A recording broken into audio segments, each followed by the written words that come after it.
Notre planète, notre métropole, nos villes seront-elles encore habitables d'ici 30 ans? Notre mode de vie, notre relation à la nature, l'état de l'environnement assureront-ils encore les conditions d'une vie heureuse dans les années à venir?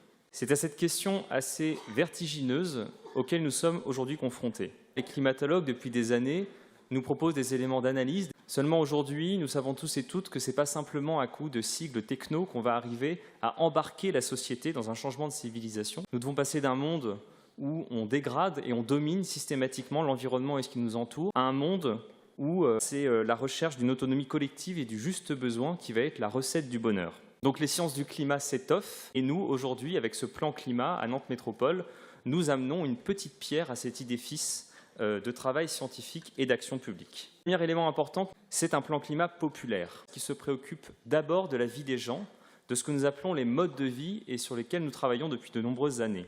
Cette question écologique, elle percute tellement nos vies qu'elle en amène à changer tout un tas de repères que nous avions jusqu'à présent. Lutter contre le changement climatique aujourd'hui, c'est tout autant une question de mobilisation politique et citoyenne, c'est-à-dire des associations qui se mobilisent pour faire du lien social, pour faire des ateliers de réparation dans les quartiers, que des questions d'investissement de millions d'euros dans les infrastructures. Et enfin, l'idée d'un plan climat populaire, c'est rappeler que celles et ceux qui, dans le monde, polluent le moins, sont le plus victimes de la dégradation de l'environnement. Le réchauffement climatique va être un terrible accélérateur des inégalités sociales, et progresser vers un monde plus écologique, c'est nécessairement un enjeu d'égalité et de solidarité. C'est aussi un enjeu d'une génération à venir. L'autrice Salomé Saké a écrit dans son livre « Sois jeune et tais-toi » une phrase qui m'a beaucoup marqué.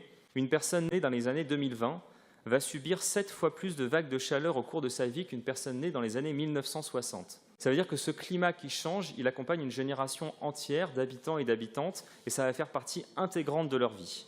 On est donc face à un grand défi générationnel, une transformation de civilisation. La conscience de l'urgence climatique et l'envie d'agir très concrètement est aujourd'hui largement présente et partagée dans la société. Tout l'enjeu d'un plan climat, c'est d'accompagner pour lever ces graines de mobilisation que nous voyons partout.